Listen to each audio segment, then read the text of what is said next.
right. Welcome back to From 8 Arbitration. It's Monday. Now, I owe John Poskin a huge apology. He was on here about 2 hours yesterday doing an episode. It was a fantastic episode. I go to download it, and I deleted the entire file. And so John Poskin has lost 2 hours of his life trying to help y'all because I don't know what I'm doing. So I've got Cole Billups looking into that, but that made me so mad, man. It was late last night, man. He finally got finished, and I go to download it to turn it into an MP3 file, and it said that the entire file was corrupted. So John Poskin, I apologize, my brother. It was a great episode. I look forward to you doing it at a later date, but doggone, man, I suck at this stuff big time. So you're stuck with me this week. It's Monday night. We're going to get it done. I'm glad to be back. Took a little time off, went down to regional training. I'll talk about that a little bit. But I have missed y'all. I miss talking to you and educating. So we're going to get back into that today. I've got a lot of stuff to talk about today. We're going to cover a lot of stuff. Article 17 in particular. We're going to go over some things there because of some things that management's doing.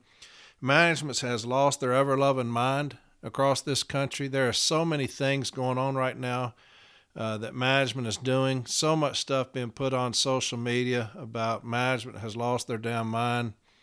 And so we're going to cover it bits and pieces at a time. I mean, you name it, management is doing it right now. And so we're just going to grieve the shit out of these bitches and curb that. And that's what we're going to do. That's how we're going to defeat all this shit. We're going to grieve the shit out of these bitches and get them to stop this foolishness, all right? So we're going to talk about that. A few things, some investigative interviews, some discipline, some Article 17. Going to cover a lot of things today. Had regional training last week in Biloxi. It went really well. The best part of it was a lot of mending going on. Me and my business agent in particular, we had a great moment there together where he came up to me and we just squashed a lot of shit right there. And that needed to be done. I'm a callous, cold-hearted son of a bitch sometimes, and I don't like being stabbed in the damn back. And I don't know that anybody that does, but, we embraced each other. Told each other we loved each other and had good long talks, several of them, good long talks. It went really well. And that's something that needed to be done. I mean, he's got his job to do. I'm a city letter carrier, and that's all I am. But I can be a cold-hearted bastard sometimes when I feel slighted. That's just how I am. But I'm a city letter carrier, and I love city letter carriers, and that's my heart. That's my passion. Whatever I'm doing, it's to deal with city letter carriers. It's to protect city letter carriers. I'm not doing anything for the betterment of anything other than the city letter carrier. So people need to understand that at every level. When you come to me, I'm about the city letter carrier. I'm not about myself or moving up or anything like that. I'm about the city letter carrier, period. And so if something gets in the way of that, I'm going to trample that son of a bitch. And that's just how it is, okay? So make no mistake about it. I love the city letter carrier, and I am a city letter carrier. So I will speak for y'all, with y'all, whatever we got to do to make sure that we are not forgotten. Okay, and I will use this for that. We will not be forgotten. We will raise 9 kinds of hell in this bitch to make sure that we're not. Okay, I will raise 9 kinds of hell to make sure that people don't forget us down here on this workroom floor. And that if I have to do that exclusively through this podcast, that is what I'll do. Okay, but we had a great time. Put up some pictures and people are like, Corey, you've lost some weight. I have lost some weight. I've lost about 21 pounds. I've got arthritis in both my hips. And when it flares up, I look crazy walking my route. But I was about 265, and my doctor, he said, Corey, there's nothing I can do for your arthritis in your hips, but there's something you can do. You can lose some weight. He told me to get down to 250. I'm like, hell, let's take it on down to 240. So I'm right at 244, maybe a little bit higher, maybe 245. So I have lost some weight. Feel much better. A lot more energy. Ready to kick these motherfuckers in the ass. So, yeah, put up some pictures of us down there in Biloxi. Had a really good time. Like I said, mended some fences, buried some hatchets, and had a good time, man. I will be remiss if I didn't say this. To our guest who came down, that was hitting on all the women. I'm not going to name names, but was hitting on all the women and kept getting your face broke. These are Southern women down here, baby. They don't put up with much shit, okay? They're not going to tolerate a whole lot of shit. And so, you need to come with something other than a title. They're not going to fuck around with titles. They don't give a damn. Like I said, these are Southern women. They're a different group. And so, my friend, I hated to see you striking out so much. Maybe you need a hitting coach. Come holler at me. I'll talk to you, all right? Because I deal with Southern women. So, my man, I felt for you, baby. I felt for you. But, hey, you did it at your own peril, Holmes. And hated to see it, baby. But it is what it is. You know what I'm talking about. Be careful who you fuck with, baby. Anyway, let's get into some stuff. A lot of things coming to me, especially management denying us grievance time, grievance handling, okay? I'm going to cover a section of Article 17 pretty exclusively today. Like I said, management has lost their ever-loving mind right now in this country. The things that are coming up are absolutely crazy. And I do believe it's because we've handed them their ass in this TRAP process. I think that truly. But you name it, they're doing it. It's the craziest shit. They're putting up boards with times. And I'll get into that in just a second. The hour office time is going crazy right now. Stationary events is going crazy. We talked about that. Refusing stewards to do anything crazy right now. District managers coming onto the floor and dressing carriers down. MPOs coming onto the floor, dressing carriers down. Postmasters coming onto the floor, dressing carriers down. Shop stewards, handle that. Okay? It's time for the shop steward to rise the fuck up. It just is. It's time for the shop steward in this country to rise the fuck up and put a halt to this shit. I'm telling you, man, if the shop stewards would educate themselves and understand that anybody who walks on that floor can get that ass kicked through an 8190, we would address this shit. That 8190, it will do all of your talking. All of it. Nothing beats the 8190. I've talked about that over and over again. Fire these bitches up with that 8190. Do not let management tell you what is or is not a grievance. You determine that. You control the grievance. Management cannot tell you to withdraw a grievance. It's our grievance. We move that forward at every step. It's ours. It's not theirs. Too many times shop stewards tell me, well, hell, my postmaster said that, it wasn't a grievance. I had to withdraw it. Fuck them. Fuck that. You file the grievance. It's your grievance. Management has nothing to do with it except a signature on that bitch. Send it up. Okay? We'll make sure that sucker is prepared. JB is covered the fuck up right now, helping people out. He's a damn stallion. I mean, covered up, getting people prepared. I have been answering emails trying to catch up all damn week. And I don't mind.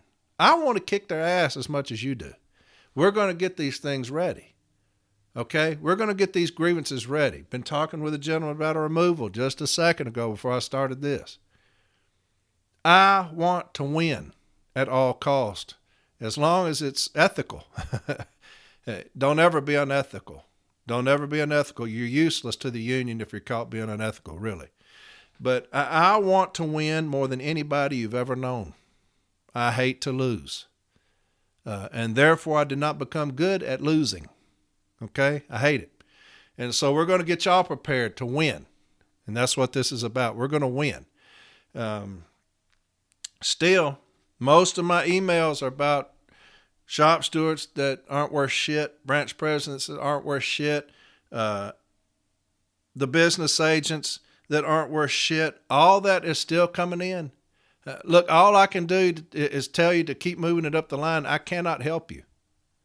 I cannot. I wish I could. I cannot. I know that if I was the president, my ass would be sitting in business agents' office all the damn time, asking them why they're sorry as fuck. I just would. The business agent's office is that important. If it's corrupted, we're lost in that region. We are. So, but keep reaching out to me, man. I'll do everything I can to help you. I will. But the only thing I can tell you is what I've always told you. Vote the bitches out. Vote them out. I mean, I don't know what else to say. You know, if it's your shop steward, vote that sorry bitch out. President, same thing. You know, I say it all the time. But until then, what do? We'll do the best we can. Hell, we'll just do the best we can. All right. But yeah, management has lost their damn minds. The craziest shit you've ever seen is coming up. But like I said, we will win. We will beat it. And we'll talk about it over and over again. As the weeks go on, the more stuff I see, the more I'm going to bring to y'all. If it takes 10 years, we're going to keep talking about this shit so that we can beat these bitches. Okay? I want to talk a little bit about Article 17. I had a gentleman message me, and these are things that are coming into me a lot. The last thing that happened was a gentleman went up and put in a request for union time. Okay, went up to the manager, put in a request for union time, said, when can I get time to meet or to prepare these grievances? And they put it in the desk drawer. We'll get back to you later. This was 3 days ago. I said, what have they said? Nothing. I said, what have you done? Waiting on it. No, we're not going to do that. And we're going to talk about this language extensively. Okay? If I turn in a request for time to prepare a grievance, union time, and management puts that in a desk and says, I'll get back to you, I'm filing a grievance the next day. Okay? That is what we have to start doing. We've got to grieve these bitches into submission. I'm telling you, you've got to grieve these bitches into submission. So if they put that in a desk, I'll get back to you. That's fine. I got a copy for myself, right? Because you always keep copies. The next day, I'm filing a grievance on this language I'm fixing to talk to you about. Well, I told you I'd get back to you. That's fine, but we're going to meet on this grievance right now where you didn't get back to me yesterday. But I said I was going to get back to you. Well, that'd be a contention you need to make then, I guess. But I'm filing this grievance because I'm not fucking around with this shit. Y'all want to play these damn games. I'm not here to play games. I played games when I was in school. It's called recess. I don't do that anymore. I'm about the action of protecting my people. You're going to put my shit in a drawer, so here's this grievance. I'll file on it every fucking day. Shop stewards, rise the fuck up. You've got to. You've got to stand up eventually. You've got to. We cannot continue to let management run over us. It's happening way too much. So you stop that with the 8190. Okay? As many as you have to file. That 8190 is as devastating a thing as we have available. It's the most devastating. Okay? It's the most devastating. Let's look at some language. I've got a lot of stuff I'm fixing to read. Normally I hate reading, but I'm not going to hate this because I'm going to show you, new stewards, how you prepare a grievance. Okay? When you're looking at contractual language. And this is what I do. And I hope that seasoned stewards do the same. I always build my case file ready for arbitration. Nobody needs to touch it. That's what I do. A lot of people don't agree with me, and that's perfectly fine. You do what you want to do. But I prepare my own grievance, my own contentions, because I want to speak for myself. I don't want anybody to speak for me. JB is the best in the country. I'll put him up against anybody in the country. But I don't want JB to have to speak for me, even though he's more than capable. He is an expert arbitration witness. I'll say that. I've been in a bunch of arbitrations. He is as good as it gets. But I don't want him to speak for me. I want to speak for myself. Why? Because it's my grievance. It's not JB's. It's mine as the shop steward. So this is how I do it. We're going to look at page 17.5, right to steward time on the clock. Okay, talked a little bit about this when I went off about the steward that wasn't being paid. But we're going to go over this language. Okay, new stewards, pay attention, listen up. Okay, we're going to get detailed, very detailed. This is how you need to be when you're preparing your contentions. Okay, right to steward time on the clock. This is page 17.5. Although a steward must ask for a supervisory permission to leave his or her work area or enter another one to pursue a grievance or potential grievance, management cannot unreasonably deny requests for paid grievance handling time. I'll read that again. This is good language. Although a steward must ask for supervisory permission to leave his or her work area or enter another one to pursue a grievance or potential grievance. Did you hear that? Pursue a grievance or potential grievance. I don't even know if I've got one yet. I have no idea. But I'm covered there. To pursue a grievance or potential grievance. So I know I've got a grievance. I need to handle this thing. You can't unreasonably deny me that time. I have a potential grievance. I don't even know if I've got one yet. Okay? I'm looking to see if I've got one. So pursue a grievance or potential grievance. Remember that language when management says, what is your grievance? I don't know yet.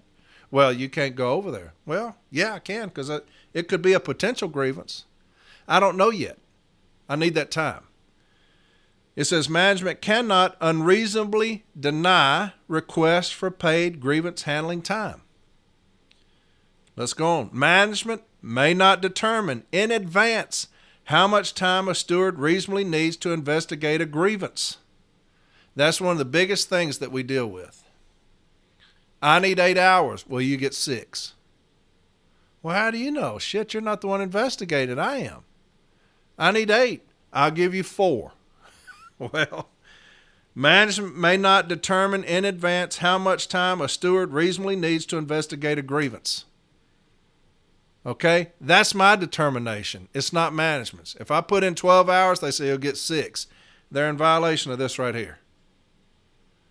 Management may not determine in advance how much time a steward reasonably needs to investigate a grievance. And then it's got National Arbitrator Garrett. It's got the number, dated January 19th, 1977, C-427. Now, how many of y'all ever looked that up and read it? And if you haven't, why not? That's what it's in there for. If it's got an arbitration number in there, look that arbitration up and read it. It's going to tell you everything you need to know. So it says National Arbitrator Garrett, C-427. So it's C-427. Let's look up C-427. I got it right here. And this is what I do. When I put together my contentions, if it's got C-427, I'm going to print out C-427 and put it in my contentions. Why? Because an arbitrator, when they're in arbitration, won't have a clue what that says. He just is going to see National Arbitrator Garrett, C-427. He's not going to have that, but I am. It's going to be in my contentions. You know what that means? He's going to have it because I got it right here. So let's read it, okay? It says, background, this national level arbitration involves 2 grievances which took form at the Inglewood, California Post Office, wherein the Mail Handlers Union asserts that introduction of a new policy and procedure at Inglewood improperly restricts the rights of union stewards protected under Article 17 of the 1973 National Agreement and also violates Articles 5 and 19. A hearing was held on September 8, 1976, and briefs thereafter filed as of November 18, 1976. So here management puts in a policy and procedure that we say is in conflict with Articles 17, 19, and 5, okay? I'm not going to read this whole decision to you, but I will read what it is. What happened was management put in a new form, and they said, this is how you're going to request your union time from now on. And we're going away from the national approved form, PS form, and we're going to implement this new local form on how you will request union time. And so the mail handlers, they grieved it, okay? So we said that the form was improper, it's locally generated, and it's not what we use.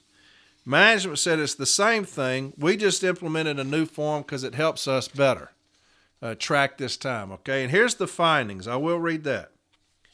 And here's what National Arbitrator Garrett said. Now, this is the one that's in the agreement that I told you about. It says the 2 grievances here present separate but related issues. First, whether local September 9th, 1974 memorandum is consistent with Article 17, Sections 3 and 4. And second, whether local form instituted early in 1975 to effectuate the Memorandum of Conflicts with an established procedure under the M65 manual and protected by Article 19. The September 9, 1974 memorandum indicates on its face that it is management's responsibility to determine what is a reasonable time to investigate or prepare a grievance. It includes no references to Article 17, Section 3 or 4, nor does it state that a request by a steward for time to investigate a grievance shall not be unreasonably denied. The critical language quoted earlier in this opinion from the September 9, 1974 memorandum is preceded by an underlined assertion, B, union stewards taking too much time preparing Step 2A grievances. The memorandum instructs a supervisor that if you are satisfied time request is justified, the request should be approved on condition that the steward will return no later than end of the time approved. If the steward does not return by prescribed time, moreover, this is to be dealt with as a disciplinary problem. Finally, the memorandum advises that if agreement can't be reached on appropriate amount of time, the matter should be referred to the tour superintendent. So they're saying that if a steward puts in for 2 hours and they take 2.5, they're going to be disciplined for that. And that's the new memo that they came out with, okay? And that's what he's talking about right there. Further light is shed upon the objective meaning of the September 9, 1974 memorandum by reference to the form developed locally to implement it. This requires the steward to, 1, furnish in advance the names of other employees who may be interviewed, 2, indicate in advance what records may be needed, and 3, to identify by number any local telephone calls which may be made and the time to be involved in the call. It also includes a line captioned, "If request is delayed beyond date of request, state reason. Document on a daily basis why request cannot be granted." Lastly, the form is routed to the tour superintendent. These various restrictive provisions apparently were designed to combat abuses which were thought to have developed at Inglewood in taking excessive time for investigation and preparation of grievances. This surely is a proper management objective, generally speaking, but the problem here is whether the Inglewood program is permissible under Articles 17 and 19 of the 1973 National Agreement. This is by no means only a local problem. If such a unilateral program is permissible at Inglewood, it is equally permissible throughout the entire Postal Service. While the Postal Service brief includes an unusually skillful effort to depict the memorandum as no more than an effort to require a supervisor to determine whether a steward can be spared from his job at the time he or she seeks permission to leave, there is nothing in the memorandum itself which supports this narrow interpretation of its purpose. The fact is that the memorandum does not accurately state the substance of Article 17, Section 3, particularly since it assumes that a supervisor is entitled to determine in advance the amount of time necessary to investigate a grievance and requires the steward to specify the time likely to be required and to provide detailed information in advance to justify such time requirement. The memorandum implies that the decision as to whether any such request is justified lies within the discretion of the individual supervisor and provides no standards to guide the exercise of such discretion, nor any reference to the controlling language of Article 17, Section 3. Thus, it now should be made clear that Article 17, Section 3 does not authorize the service to determine in advance the amount of time which a steward reasonably needs to investigate a grievance. Since the September 9, 1974 memorandum is inaccurate in this and other significant respects, it should be withdrawn and given no effect. This is not to say, of course, that management cannot, 1, ask a steward seeking permission to investigate, adjust, or write agreements to estimate the length of time that the steward anticipates he or she will be away from his or her work station, or 2, that a supervisor cannot decline to release a steward from duty during a period of time when his or her absence during such period will unnecessarily delay essential work, or 3, that a supervisor in advance may not specify a time period during which the steward's absence will unnecessarily delay essential work. Nor does this decision in any way bar the service from taking necessary action consistent with the agreement in any case where it can be established that a steward has improperly obtained permission to leave his or her workstation under the guise of investigating or preparing a grievance. The special form developed at Inglewood early in 1975 was designed to implement the September 9, 1974 memorandum and hardly can be used except to effectuate that memorandum.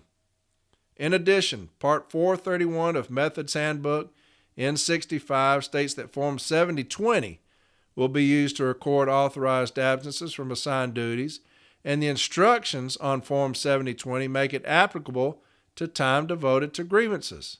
The local form at Inglewood, in fact, has been substituted for Form 7020 when stewards seek to leave their workstations. It is well settled by now that employee representation by a union steward or grievance committee man constitutes a significant working condition or condition of employment. Let me read that again. Okay? It is well settled by now that employee representation by a union steward or grievance committee man constitutes a significant working condition or condition of employment. Thus, the matter here is an issue falls within the scope of Article 19. The development of a new form locally to deal with stewards' absences from assigned duties on union business as a substitute for a national form embodied in an existing manual and thus in conflict with that manual, thus falls within the second paragraph of Article 19. Since the procedure there set forth has not been invoked by the Postal Service, it would follow that the Inglewood form must be withdrawn. And the award, the grievance are sustained as indicated in this opinion. The September 9th, 1974 memorandum and the local form developed to implement that memorandum must be withdrawn and given no effect. So the Form 7020 is what they use to request union time. Management generated a local form, okay? And that local form was in contradiction to the 7020. And so we used the ASM. And so that is that decision that you see in Article 17. And I just read it to you, okay? I would print that out and put it in my contentions. So it goes on. Rather, the determination of how much time is considered reasonable is dependent on the issue involved and the amount of information needed for investigation purposes. If I've got a removal, I'm going to need a lot of time. We've got a lot of information, so I'm going to need a lot of time. Article 8s, if you're doing dailies, how much time are we going to need? If we're doing weeklies, we're going to need some time, right? Crossing crafts, probably going to be a lot of information. We're going to do rural carriers. We're going to do their time cards. We're going to do hours. We're going to do scanner data, whatever. And so, new stewards, it's going to be more difficult for you because you've not dealt with it as much. So when you put in a request, you may say, I need 8 hours for this removal, and they'll say 6. We'll grieve that, okay? First off, we don't know because we've not dealt with it that much. After you've done it a while, you get better at it, just like your route, okay? So it says, I'll read that again, rather, determination of how much time is considered reasonable is dependent on the issue involved and the amount of information needed for investigation purposes. And it's got step 4, M671. Have y'all ever read M671? Or do y'all just bypass that and keep reading? It's in there for a reason, folks. Print it out, put that in your contentions. Here's M671. I did print it out. I'm going to read it to you. Dated October 20th, 1976. Dear Mr. May, on October 12th, 1976, we met with you to discuss the above-captioned grievance at the 4th step of our contractual grievance procedure. The matters presented by you, as well as the applicable contractual provisions, have been reviewed and given careful consideration. The evidence presented fails to substantiate that denial of additional time for the steward to investigate the possible grievance was unreasonable. Accordingly, the request for 16 hours pay is denied. However, the determination regarding how much time is considered reasonable is dependent upon the issue involved and the amount of data required for investigation purposes. Local officials are to be guided accordingly. Okay? So, we determine that based off of the issue involved and the amount of data or the amount of information. Okay? That's 671. Steward time to discuss a grievance may not be denied solely because the steward is in an overtime status. And how many times have you been told that? How many times have they been saying, look, you're going to be 10 hours already, so we're not going to give it to you. If that's the sole reason, file a grievance on them. Okay? You've got to get comfortable filing grievances on these bitches. You just do. If they tell you, look, man, you're already in overtime today, I can't do it. What other reason do you have? I ain't got no other reason. You're going to be in overtime. Okay, well, tomorrow I'm going to be filing a grievance. Do I meet with you or who do I meet with? On what? Because you can't do that. It says steward time to discuss agreements may not be denied solely because the steward is in an overtime status.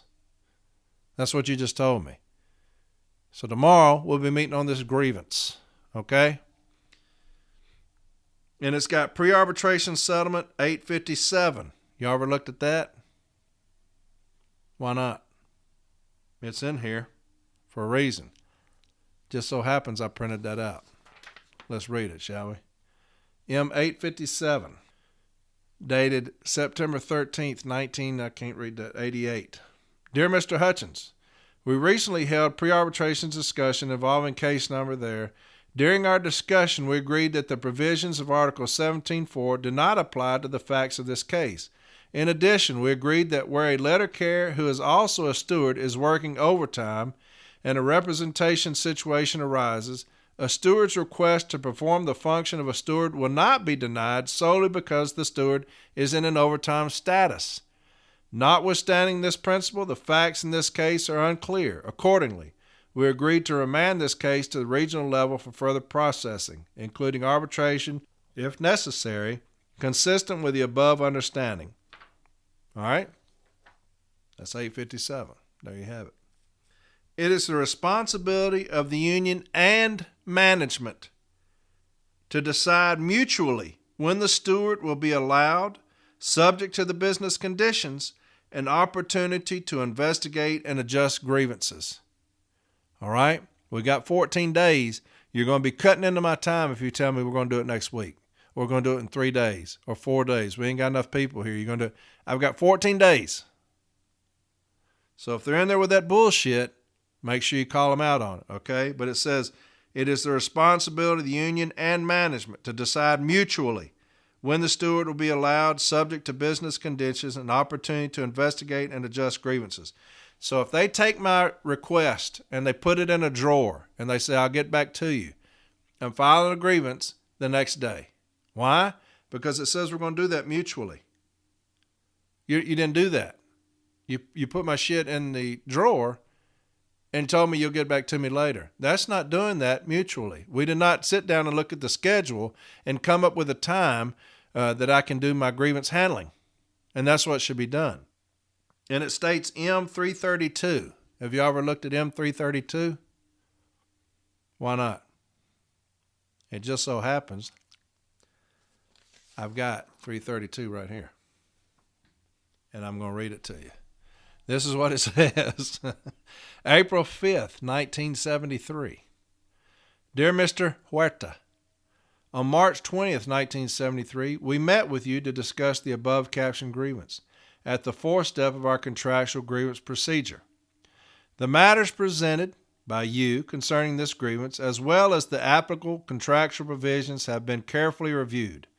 As a result of this review, the grievance is resolved as follows.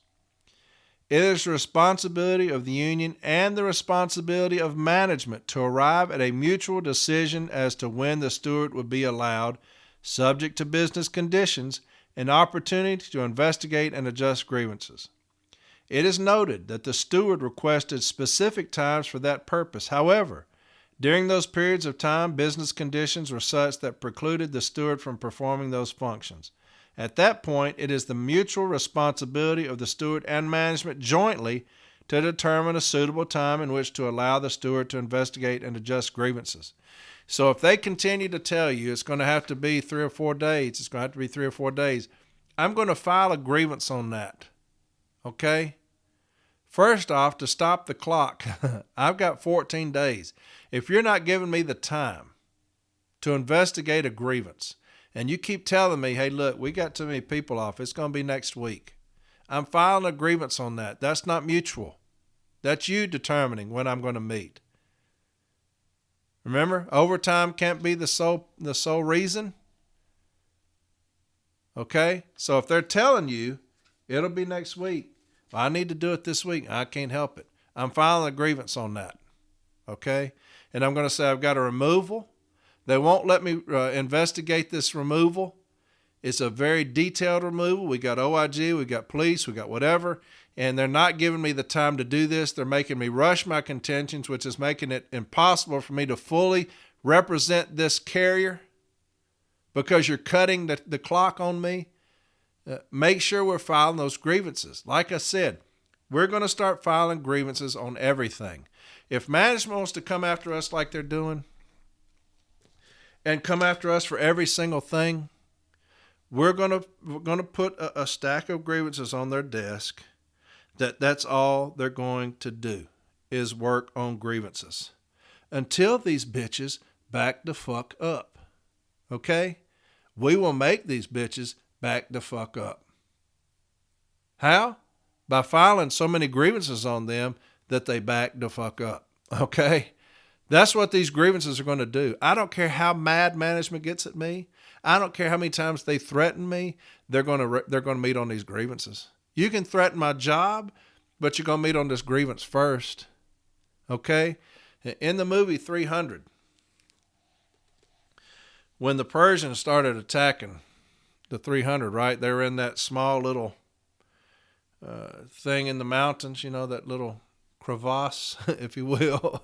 And they were standing there, and they took the full force of that first barrage. All those soldiers hitting them. And remember, they dug their feet in, and it pushed them back. And then when they stopped moving, what'd they do? They attacked.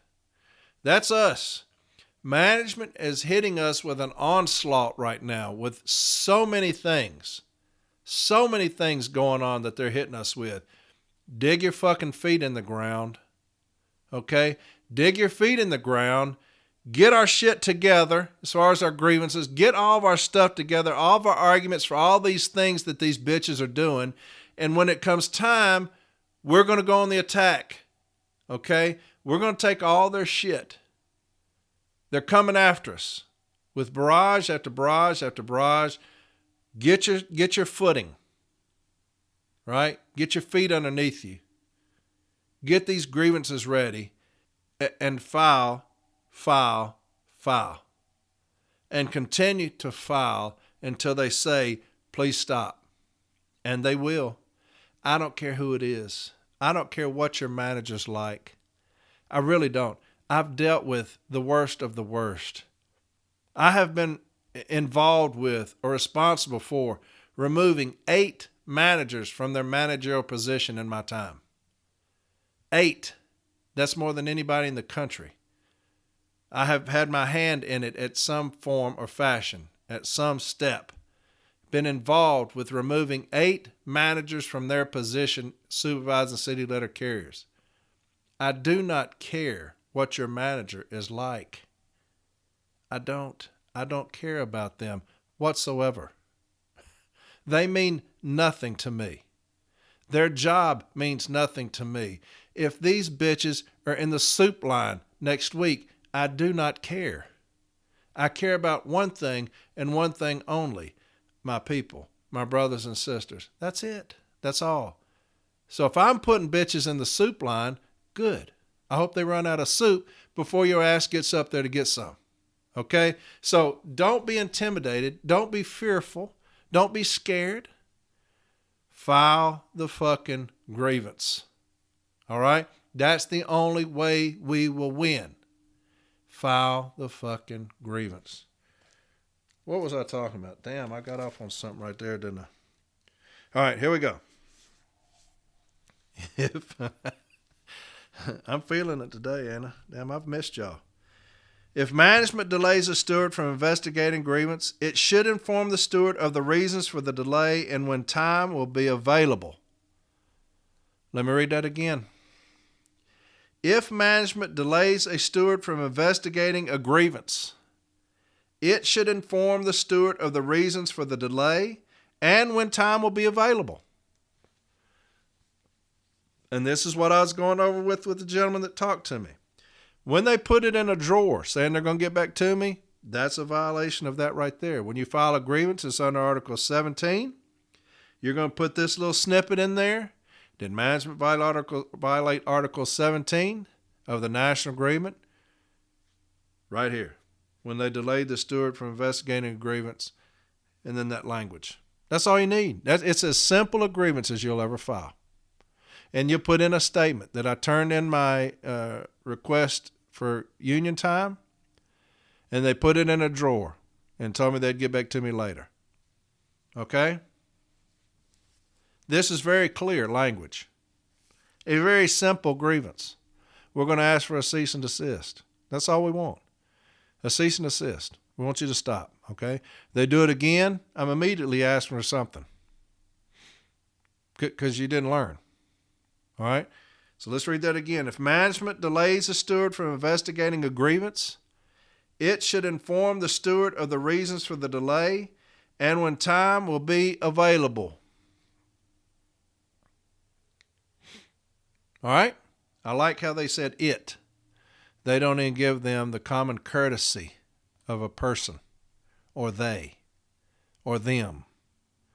where it says if management delays a steward from investigating a grievance, they should inform. It didn't say it said it should. I like how they did that. Took a little shot at them because they're not worthy of being called human.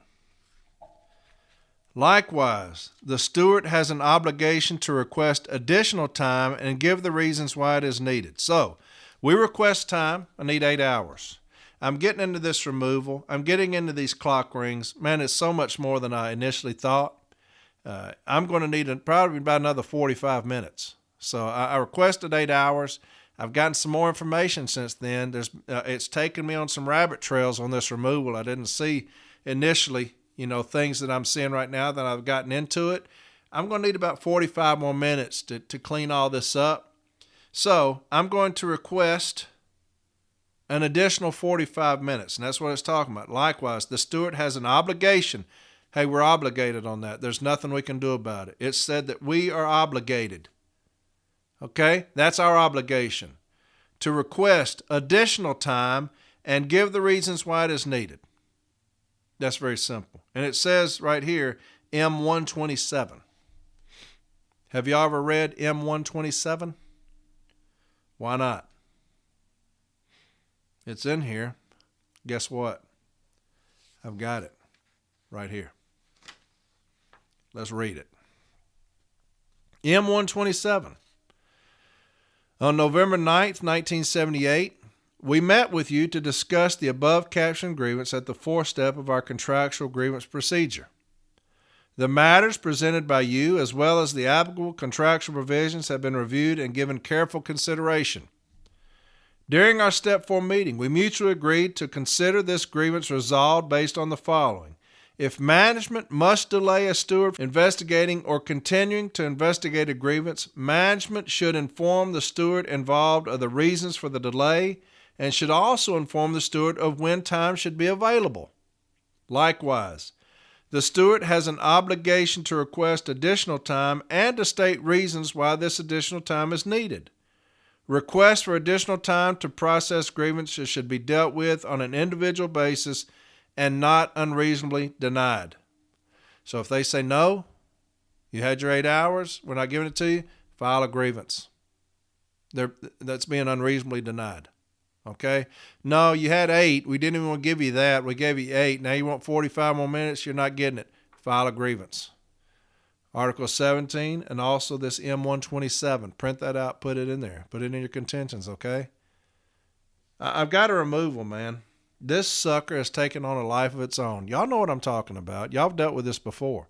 We've got some more pictures coming in. Hey, I had to go talk to somebody on the route, a customer, a witness. I had to do that. I had to investigate the OIG because they're lying. So I needed to contact them. It's taken me a little bit more time here to get into this. Once I got into it, it's kind of taken on a life of its own. So I'm going to need some more time. How about 45 more minutes? We are not getting it. Okay, well, let's file a grievance on that. That I was not given the proper time to investigate this grievance fully. Therefore, I was not able to represent the carrier fully. Right? And let's see if an arbitrator will latch onto that and say, hey, why didn't we get this extra time so this steward could represent his people? Okay? Do you see what I'm talking about? The importance of a grievance. We've got to file grievances, man. That's how we speak. That's our voice. Is the grievance. File them. File them. It goes on. An employee must be given reasonable time to consult with his or her steward, and such reasonable time may not be measured by a predetermined factor. I'll read that again. An employee must be given reasonable time to consult with his or her steward, and such reasonable time may not be measured by a predetermined factor. Well, you can't do that because you're in overtime. You can't do that. You're on work assignment only. You need to get out there. You can't do that. You're not on the list. You can have a couple of minutes, but don't take longer than that. File a grievance. File a grievance. I'm filing a grievance on them every chance I get. What do you mean I only got a couple minutes? Look, you need to be on the street. You've been over there bitching all day about needing a steward. I'm going to let you go over and talk to him. You got 2 minutes. You need to get back to your case and get the hell out of here. File a grievance. Stewards, file a grievance. You will cut the tongue off of management with the grievance. You will sew their lips together with the grievance. They will be scared to speak if you do your job. I don't care who it is. I don't care how big of a bully it is. You will cut their fucking tongue out with the 8190. Okay? All they're going to do is nod. Can I go speak to my steward? Nod. Thank you. That's the power of the grievance procedure. Nobody wants to sit in front of an arbitrator and get taken to task in front of an arbitrator, make him look like a fool. What does it say here? M303. M303. Step 4, M303. Y'all ever read M303? No? Guess what? I got it right here. Printed it out for you. We're going to read it together. M303. Dear Mr. Connors, on May 9th, 1985, we met to discuss the above-captioned grievance at the fourth step of our contractual grievance procedure. The issue in this grievance is whether management violated Article 17 by allowing the union steward to meet with affected grievance for a specified amount of time only. Let me read that again. The issue in this grievance is whether management violated Article 17 by allowing the union steward to meet with affected grievance for a specified amount of time only. You got 2 minutes. You got 5 minutes. You got 10 minutes. During our discussion, it was mutually agreed that the following would represent a full settlement of this case. Employees should be permitted under normal circumstances to have a reasonable amount of time to consult with their steward. Reasonable time cannot be measured by a predetermined factor. If that's happening, file a grievance under Article 17 and use M303. Let's go on. Although Article 17.4 provides that the grievant and a steward shall be paid for time actually spent in grievance handling and meetings with management, there are no contractual provisions requiring the payment of travel time or expenses in connection with attendance at a formal Step A meeting. That's the reason I have my formal Step A meetings at my station. JB has his at a nearby station because he does not get paid for travel time or the expenses of that. So when I was Formal A, I met at my station. And that's M716. M716. I'm not going to ask you if y'all read that because I know you haven't. But I'm going to read it to you right here. 716. Now, I have dealt with this before, a past practice of management paying mileage to, I dealt with this in Knoxville, paying mileage to the formal Step A to go to the formal Step A meeting. And then management came in later and used this language against them saying, hey, y'all been doing this improperly the whole time. Y'all been doing it improperly the whole time. You're not supposed to be paying them the travel expenses. And we said, hey, past practice now takes over. You've been paying us. Now you're going to come in and do away with that legitimate past practice and say that you're using this language. It never got to arbitration. They bifurcated the case. Remember I talked about that? They wanted a separate hearing on the case on the merits. And the arbitrator said it did have merit. We're going to have the case for the merits. And management just dropped it. Okay, so we were taking this to arbitration where we were being paid. Management came in and used this language against us and said, hey, you're not supposed to be paying. That's an improper payment. I don't care about Article 5. We said Article 5 trumps everything if it's been something that's going on for a period of time. It even trumps existing language. Arbitrator Mittenthal talked about that. Okay, I'm getting into something I shouldn't. But anyway, if they've been paying you and they come in and say don't, let's look at Article 5, okay, about dealing with that. And let's see if we can't get these bitches to come up off of it. And that's got M716. M716 is what it talks about attendance at formal Step A meetings. I've printed M716 off for you, and here it goes.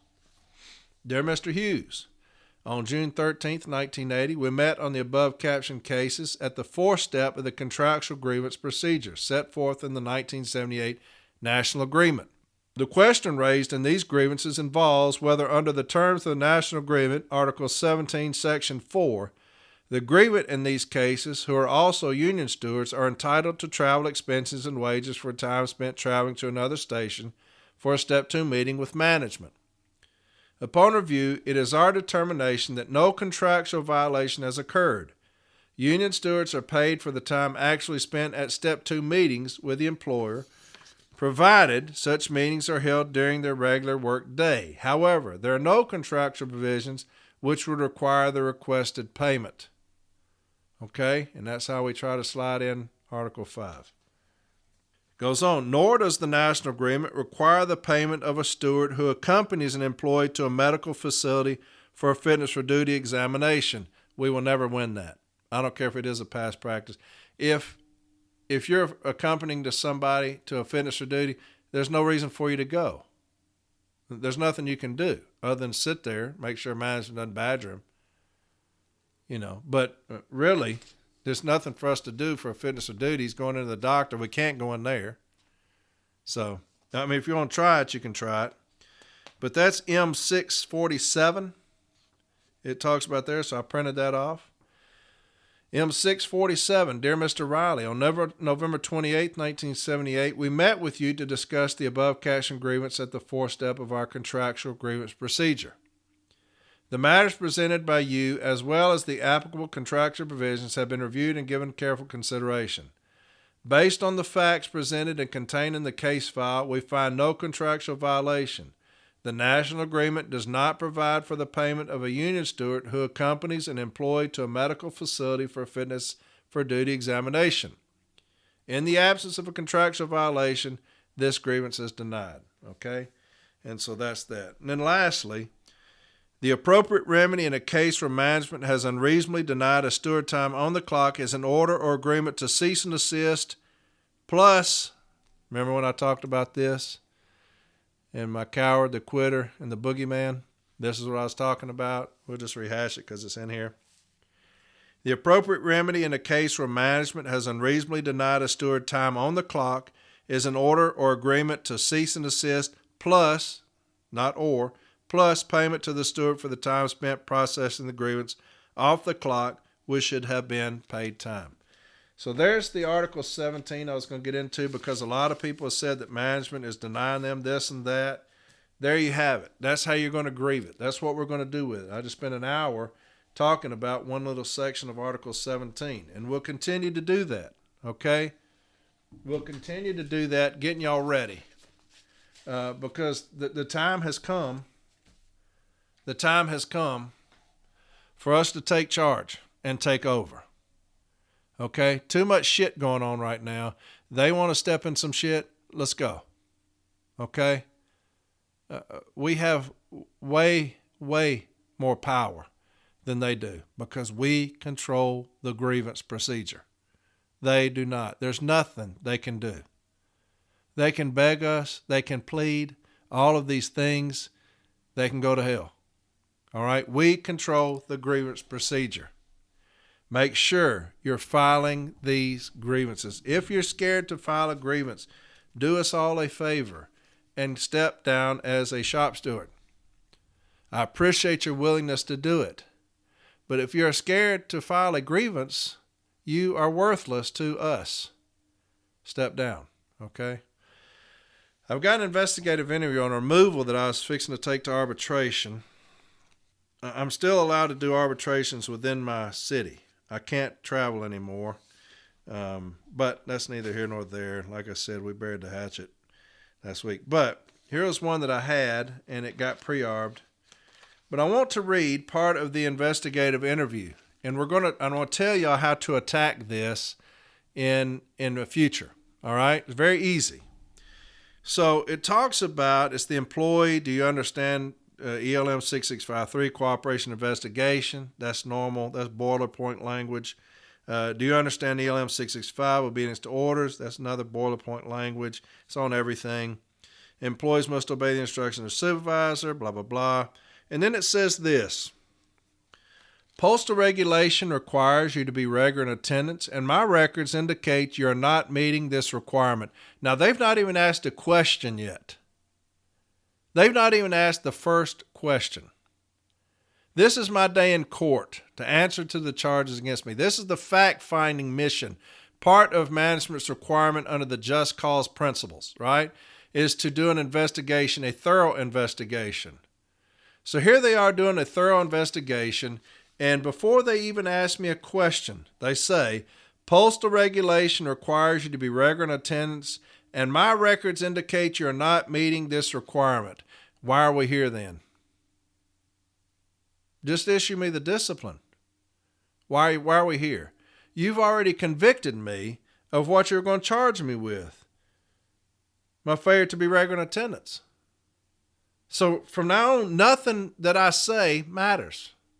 You will not take anything into consideration that I say, because you've already said, my records indicate you're not meeting this requirement. So when I get this as a shop steward and I read that, my first contention is going to be, was a thorough investigation completed? Because if I have to do a thorough investigation, it's two things, right?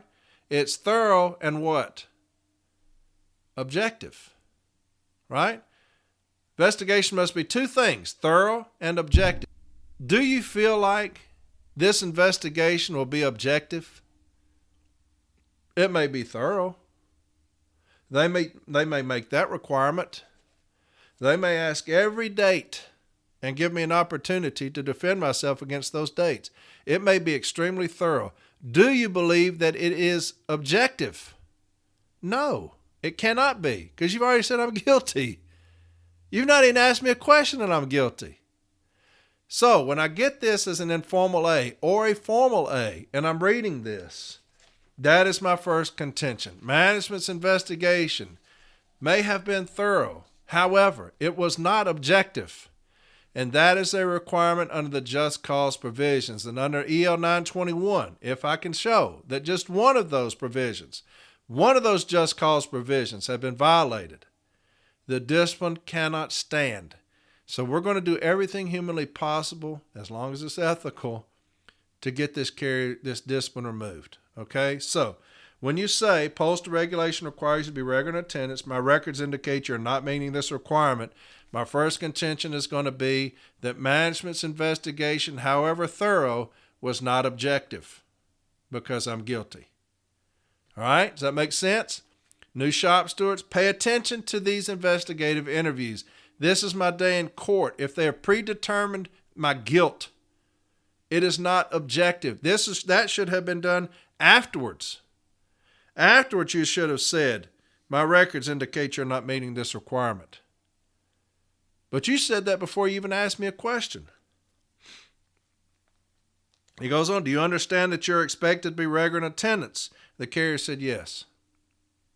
How many times have I told y'all? In this investigative interview, when we're talking about attendance, tell them, do you understand you're expected to be regular in attendance? Define that. I'm going to do that in arbitration. I'm going to have them define it for me, because I don't care what they say. I would rather that have already been done. But in arbitration, when I'm sitting there in front of a manager, I'm going to ask them, I'll say, will you please tell the arbitrator what regular attendance is? Well, it means you have to be at work when scheduled. So that's perfect attendance. Well, no. Oh, okay, well then would you define it again for me, please? And we're going to roll them through the mud in that, okay? Because the next witness is going to answer the same damn question. And it's going to be different. Well, how in the hell do I know what regular attendance is when management doesn't even know what regular attendance is? They have no idea. Both of their answers were different, but yet I'm supposed to know what it is? Do y'all see what I'm saying? We've got to get this at the forefront. Make sure you're telling carriers before they go in on attendance-related discipline. I've said this before. When they say, do you understand that you're expected to be regular in attendance? What does that mean? Please define regular in attendance. Get that on the record. Why? Because now they can't change it. Once they get to their advocate, and he says, if they ask you this, this is how you're going to answer it. That's what they do. They're going to get them ready just like I'm going to get us ready. Have your carriers prepared on that. It goes on. It says ELM 511.43 required that employees make every effort to avoid unscheduled absences. This is a question. This is a copy of your 3971 for 8/4/22. You called in for 8 hours of unscheduled leave without pay. Now, this is the first date that they asked them about. Okay? This is the first date on all the dates cited. This is the first date that they asked this carrier about. And this is what they said. This is a copy of your 3971 for 8/4/2022. You called in for 8 hours of unscheduled leave without pay. Please explain why you failed to be regular in attendance on this date. That's the question. The first one about any dates. Please explain why you failed to be regular in attendance on this date. So on the very first date cited, this gentleman had failed to be regular in attendance. We've got to make that contention. Okay? We've got to make that contention. Make sure you're reading these investigative interviews to try to find anything and everything to protect our people. So when they say, please explain why you failed to be regular in attendance on this date, my contention is on the very first date cited, they said that he failed to be regular in attendance. So when I asked them, please define regular attendance, and whatever they say, then I'm going to say, so one occurrence means that they failed to be regular in attendance. Oh, no, not really. Well, let's go to this question right here. Here's the first date, and you already said that he'd failed to be regular in attendance. We're going to cross them up in arbitration. I'm telling you, they will step in so many traps just like this. But let's go on and make that contention. The contention is on the very first date asked about, management stated that the carrier had failed to be regular in attendance. How is it possible that on one occurrence I failed to be regular in attendance? I can never take leave in accordance with Section 5 of the ELM under this management team, because on one occurrence I have failed to be regular in attendance. Arbitrators are going to throw that shit out. They just are. It's unacceptable. You're requiring me to be perfect at anything. Nobody on this earth is perfect. Nobody. Okay? Let's make sure that we're doing that. Then they say, are you aware? And the person said I had car issues. Then they say this. Are you aware when you have transportation issues, you have 2 hours to report to work? Where in the fuck is that at? That's what they said. Are you aware when you have transportation issues, you have 2 hours to report to work? As a steward, I'm going to say, can you show me that? Well, that's local policy. Fuck, give me that. I need to see that. Where does it say anything? I have 2 hours to report to work if I got transportation issues. Stewards, step up in these investigative interviews, man. Step up. On the second date asked about, please explain why you failed to be regular in attendance on this date. So on the second date, he had already determined that he was failed to be regular in attendance. On the third date, please explain why you failed to be regular in attendance on this date. Every single one of them. You know what we said? Nothing. If they say something like this, here's another. Do you know and understand that your continued absences has greatly affected the operation and the customers that your route provides service to? We said yes. What? Why would you say yes to that? We are not getting our people prepared for these investigative interviews. How would this carrier know that the customers were affected? What time was the mail delivered? Was it delivered the same time as it always is because they had a CCA do it? How are the customers affected? And that's what I'm going to ask. Show me some kind of customer statement.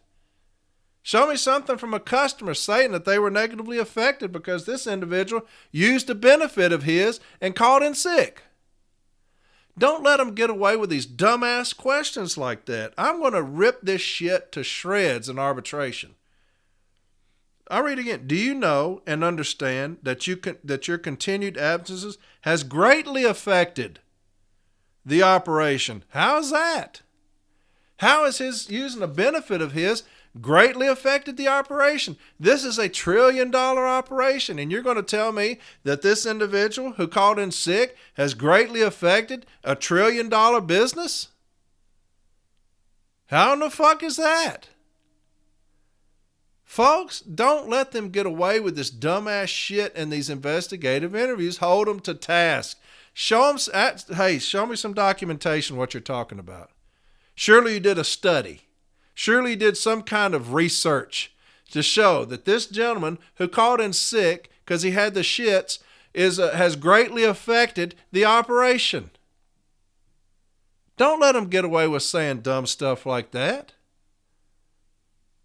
Hold them to task in these investigative interviews, Stewart. You're not a silent observer. Step the fuck up and protect our people.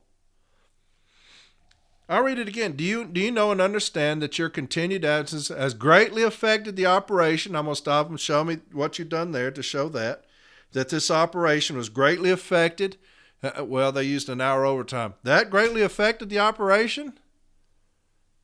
Because you used an hour of overtime? How in the hell did that greatly affect the operation? Bitch, y'all have lost more than that on overtime grievances. How has that not greatly affected the operations? And it says, and the customers that you're out provide service to. Show me that. Who have you talked to that was greatly affected by this individual calling in sick? Well, I didn't talk to anybody. Then how in the fuck do you know that they were greatly affected? That's a bunch of horse shit. And you know what we said? Yes, I know. Holy shit. Don't ever answer yes to that. I would say I have no idea. That's for you to determine. That's for you to show. I'm not answering yes to that.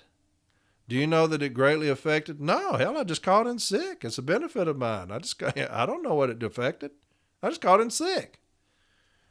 Damn. And it says, may I offer you the phone number for the Postal Service Employee Assistance Program? The answer, employee states he has the number and uses it. You know what we didn't say? 35. 35.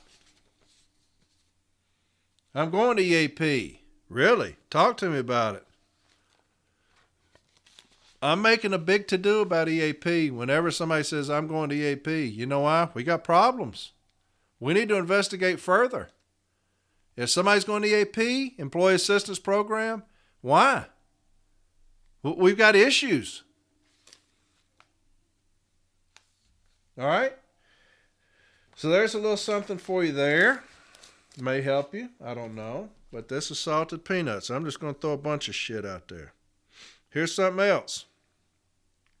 Had a gentleman send me a removal and wanted some assistance. So I got him some assistance. It's a CCA removal. And I'm going to read it to you. And this is why I say, look at everything. Look at everything. Look at every date. All the dates. Look at them.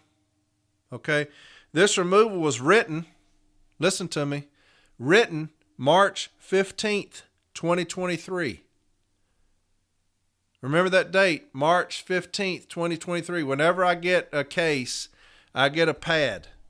And I'm going to say on this removal, the date is March 15th. I'm going to write that date down. Why? Because dates are critical.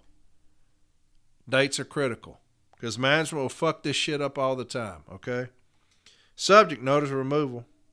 This is an advance written notice that you will be removed from the U.S. Postal Service no sooner than 30 calendar days from your receipt of this notice on April 16th, 2023. The reasons for the action are: charge, unacceptable conduct. On February 27th, 2023, you conducted yourself in an unacceptable manner. Specifically, on February 27th, 2023, you submitted medical documentation you had known to be false. This documentation was altered, and you submitted it to management at this station. After handing the documentation to me, I followed up with the dentist. During an interview with the office manager at this dentist office, it was found that they had no record of you or your alleged visit to the office on Sunday, February 25th. as your medical documentation stated. Further, the office manager attested to the fact that the letterhead on your submitted documentation was not a valid representation of their letterhead. On March 8th, a pre-disciplinary interview was conducted with your NALC steward, also present. During this pre-disciplinary interview, you failed to take responsibility for your actions and denied that the medical documentation was false. As a postal employee, you're required to be honest, reliable, and trustworthy. You're also required to conduct yourself in an acceptable manner. However, your actions cause me to believe that you cannot be trusted. As such, I believe removal from the Postal Service is warranted. And they've got a letter of warning for failure to be regular attendance, 7 day for failure to be regular attendance, 7 day for failure to follow instructions. It's a CCA, so something like falsifying documentation, they're going to take them out, okay? Unless we can show something stout. So here's the supervisor, signed their name 3/15/2023. Now remember, when was the date of that the letter was written? March 15th, 2023. The supervisor signed it March 15th, 2023. Concurring official, March 14th, 2023. Huh? The letter was written March 15th, 2023. The concurrence, March 14th, 2023. How in the fuck did you concur on something before it was even written? Is that the loophole? Is that what we're looking for that's going to get this carried back? Look, I told you I don't give a damn what they've done. I really don't. I don't give a shit what a carrier does. If I can get their job back, I'm going to do it. And a lot of people don't like me for that. I don't give a rat's ass who likes me in this business. I don't give two shits. If I can get you back, I'm going to get you back, however it is. So I've got a concurrence that happened a day before the letter was written. How's that possible? I'm making that contention, right? I'm making that contention. That's just looking at dates now. Always look at dates. Always. Here's another thing somebody sent me. A request for information. They turn in a request for information. Okay? Now this is talking about relevancy letters. We've talked about these all the time. But here they come with it. So, like I said, we're grieving everything into submission. We're grieving these bitches into submission. So here's a relevancy letter. Here's what it says. It says to the steward, dated 3/20/23, 3/20/23, okay, is the date that they signed this or dated this and gave it back to the steward. 3/20/23. I am in receipt of your request for information dated 3/11/2023. Y'all got a problem with that? Your request for information dated 3/11, and you're giving me a relevancy letter on 3/20. I'm filing a grievance on that. I've got 14 days. 14 days to investigate, not 14 days to file. I've got 14 days to fully investigate my grievance. And you're going to give me this 9 days later? How many days does that leave me to investigate? And you didn't even give me the damn information. You gave me a relevancy letter 9 days later. I'm grieving that. I'm going to grieve it. Here's what it says. Request for information. Dear shop steward, I'm in receipt of your request for information dated 3/11/2023. Article 31, Section 3 of the National Agreement provides the employer will make available for inspection by the union all relevant information necessary for collective bargaining or the enforcement, administration, or interpretation of this agreement, including information necessary to determine whether to file or continue the processing of a grievance under this agreement. Likewise, Article 17, Section 3 of the National Agreement provides, in part, the union may request and shall obtain access through the appropriate supervisor to review documents, files, and other records necessary for processing a grievance or determining if a grievance exists. Here's what they state now. Listen to management, what they tell him. In order to make a determination on whether you're to provide you with the requested information, you must be able to demonstrate and establish the relevance and necessity of the requested information. Let me read that again. In order to make a determination on whether to provide you with the requested information, you must be able to demonstrate and establish the net relevance and necessity of the requested information. I'm filing grievances on those bitches so fast for that right there. You don't determine the relevancy of my information request. You don't know what I'm looking for.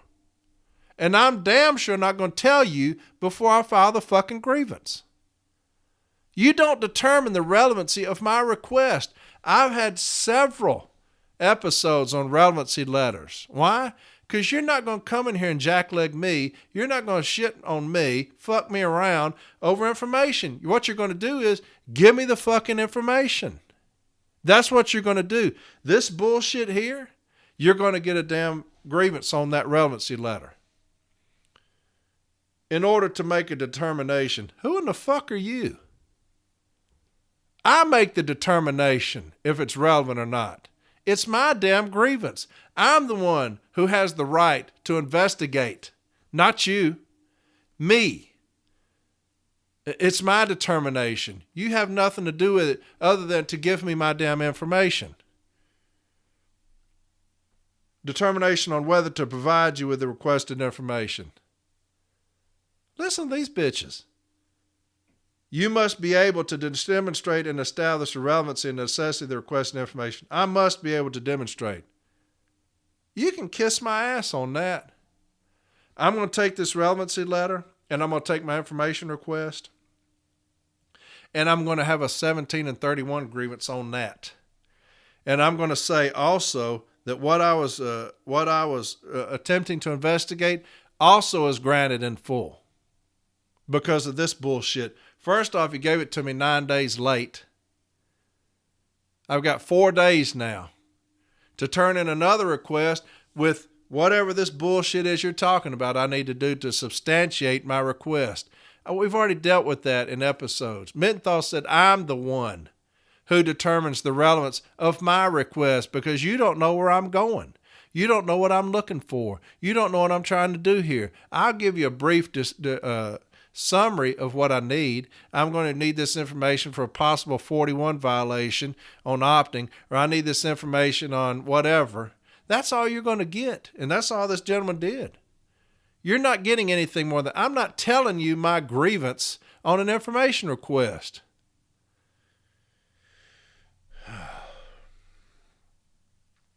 Here's another thing. When I talk about management's going fucking haywire, this is something I just read. Our office has a humiliation board that lists every route that didn't meet their DOAS numbers, suggested move to street time. I'm filing agreements on that. You're not putting up shit with anybody failing to meet some kind of standard. I'm filing agreements, section 115 of the M39 handbook, failing to maintain mutual respect atmosphere. If anything is ever put up singling out a group of carriers or a carrier because they failed to meet something, grieve the shit out of that. Section 115 of the M39 handbook, we're dealing with failure to maintain a mutual respect atmosphere. Okay? Grieve it. Grieve it. Here's another thing.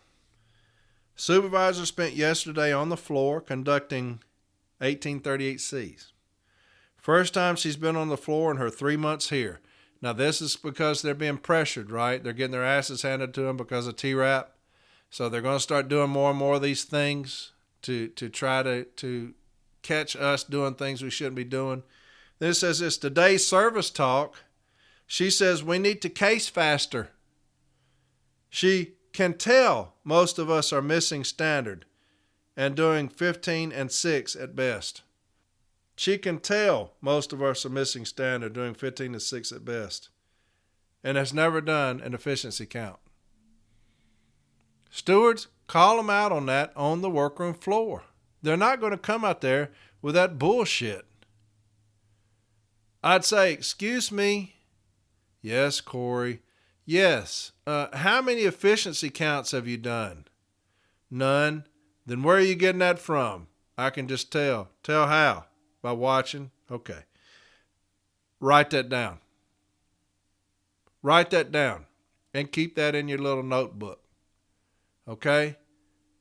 call these bitches out on the floor when they come out there with this dumbass bullshit. It's rampant right now, man. These people have lost their ever-loving mind. They have really lost it. And they are trying to punish us for them being fuck-ups. Here's another thing that pisses me off. Talking about the T-Rap. Now listen to this. Hey, Corey, they did inspections on 2 units in my office within the last month. They're having consultations now. The carrier told me today that they're agreeing on 25 minutes of personal needs for each route of each day. Did y'all hear that? The team is agreeing to 25 minutes of personal needs. They're just giving you 25 minutes of personal needs. That's not even in the fucking memo. When I talk about when you get people together like that, they tend to start morphing into each other. Here's a team member for the NALC that's agreeing 25 minutes of personal needs. Anything over that, we're deducting it. That's not in the fucking memo. You're trying to rewrite the memo. Call your district REIT team person if that's happening. If they're doing it, call your business agent and tell them that you got a dumbass REIT team member that's agreeing to 25 minutes of personal needs time. I'm not getting deducted from something that's not even in the fucking memo. We're up against it right now, folks. We're up against it. And we've got our own kicking us in the crotch. We can fight anybody and everybody, and we're going to. We can fight anybody that wants some. But damn it, get out of our way if you're on our side. Don't help. Don't help management. We're busting in the fucking door. We're coming. And we're ready. But damn, don't be on their side against us. Son of a bitch. So, that's it for today. It's an hour and 30 minutes. I wasn't prepared to do one. I just kind of threw that together today off of things that I've been talking about with people. Because John, like I said, 2 hours of his day, we started doing his episode. He got about 30 minutes into it and my shit just quit working. It stopped. So I had to get on there and say, hey, brother, stop. Let me see what's going on here. He starts it over again. He's about 8 minutes into it, and it just synced into another format. It just took him off of it. I got on there, brother, hang on. Finally, I got it working. He spends an hour and something talking, doing this episode. I finish it out. When I put it into my thing that downloads in an MP3, it just corrupted the shit out of it, and it's gone forever. I called Cole. I said, brother, help me. He's like, dude, there ain't nothing I can do for you. So he's trying to fix something else. So I just kind of threw that together. Hopefully that was all right for you. We'll do another one next Sunday. We'll just keep doing this same format. Just so much stuff coming down right now. But there's a good little article 17 for you. We got into some investigative interviews and whatnot. So new stewards, hopefully that helped you. Anybody, hopefully that helped you. Like I said, just piece that together today because I had to get I can't go 3 weeks without doing an episode. But so anyway, some good stuff happened at regional. I was glad. You got to get rid of that shit, man. That's poison. That's cancerous. And so we squashed a lot of shit. I still ain't gonna take no shit. But it felt good to just sit down and just hash some stuff out, because I don't want to be upset at my own people. I love my union. I love the NALC, what it stands for. Now, that don't mean I love everybody in it, but I love what it stands for. It's our representatives, right? It's our agent, right? So, I wish that it worked like it should, and hopefully it will. But anyway, it's good being back on, talking to y'all. I've missed y'all. I've missed doing this. And so we'll get it cranked back up. Don't have anything coming up here anytime soon where I'll miss any. So we'll just get back into educating. We'll try to get John back on. He had some good stuff. His schedule's kind of herky-jerky, so we'll see what he's got to do. But so next week, just plan on me being back. We'll do some more of these things, get more in depth on some things. And y'all have a fantastic week. thank y'all for reaching out to me. I've enjoyed it like hell, talking to y'all, going over contentions. Some great stuff coming out. Great stuff. A lot of new stewards messaging me saying that this is the first training they've ever received. Love that shit. That's why I'm doing it. Okay? And there was one specifically that talked to me, and he said, hey, the only information I get is off of this podcast. I promise you this. If it's got one person listening to it, I'm going to keep doing it. Okay? I don't care where you're at. If one person is listening to this podcast, I'll keep doing it until I retire. That's 8 more years, 9 years. So, but because I want you to succeed, all right? So if I'm all you're getting, we'll succeed together, all right? So y'all have a fantastic rest of the week. I'll talk to y'all next Sunday. I love you all, and that's it for this week. Hope you enjoyed the salted peanuts. Talk to you later.